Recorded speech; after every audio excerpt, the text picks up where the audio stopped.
Today we're going to dig into a project that could seriously change how the entire world gets online, Starlink's V3 satellites. And we're not talking about just a little speed bump here. This is a complete reinvention of satellite internet, with goals that go way, way beyond just faster Netflix.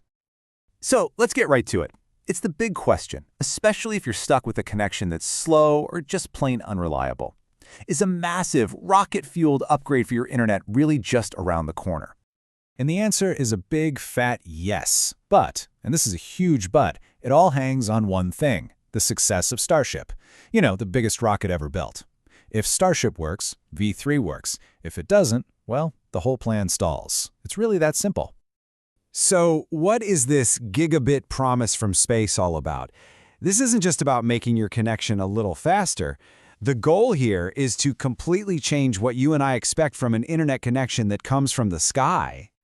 The goals they've set for V3 are, frankly, mind-blowing. We're talking stable gigabit per second speeds, no matter where you are on the planet.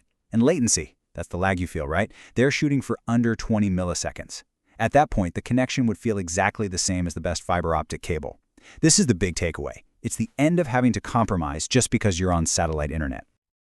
Okay, so to pull that off, the satellites themselves had to be completely rethought from the ground up. Let's pop the hood and take a look at what makes these new V3 satellites such an absolute powerhouse.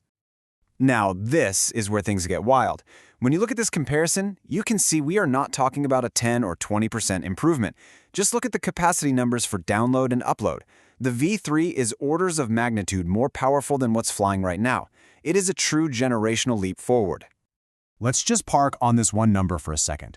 Over 1 terabit per second of download capacity per satellite. That is just an astronomical amount of data. It's like streaming hundreds of thousands of 4K movies all at the same time from a single satellite in orbit. It's crazy. And here's what that raw power means in the real world. Because Starship is so huge, it can carry a full load of these giant V3s. That means one single launch will inject more new bandwidth into the Starlink network than 20 Falcon 9 launches can today. 20! That's how you scale a global network fast. But, and you knew there was a but coming, right? All that incredible efficiency comes with a massive catch. There is one single point of failure in this entire grand plan, and it's called the Starship Bottleneck. The heart of the issue really just boils down to physics. The V3 satellites, with all their new tech and power, are simply too big and way too heavy to be launched by SpaceX's current rocket, the Falcon 9. So this lays out the dilemma perfectly. On one side, you have the Falcon 9. It's the old reliable, the workhorse that built the entire Starlink network we have today, a total legend. But for this next chapter, its job is pretty much over.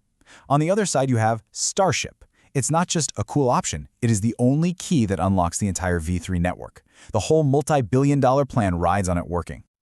Okay, so given that literally everything depends on a rocket that's still in its testing phase, what's the real timeline? When can you and I actually expect to see these lightning-fast gigabit speeds? All right, here's how the roadmap seems to be shaken out. For the rest of 2025, expect things to get steadily better. You know, small improvements to the current network. Then, the first half of 2026, that's the big one to watch. If Starship tests go well, we could see the very first V3 launches. But the date you really want to circle on your calendar is late 2026. That's the target for when deployment at scale really begins. So for us, that means widespread true gigabit access will probably start becoming a reality in 2027 and beyond.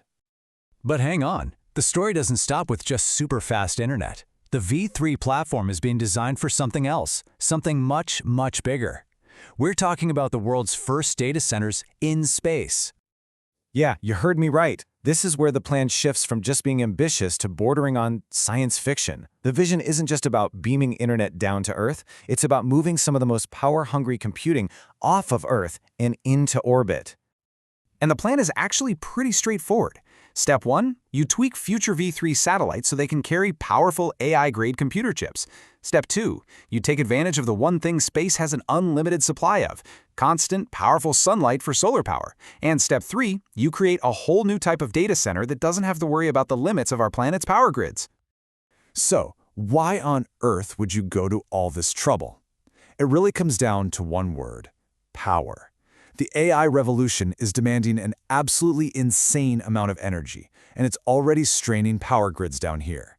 By moving all that number crunching to space, you get access to a virtually unlimited power source, the sun. And to pay for this massive vision?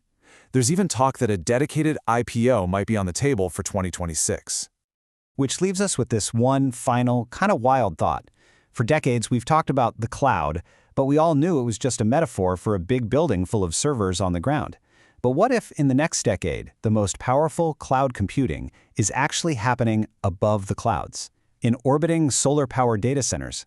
It sure seems like that's the bet Starlink is making.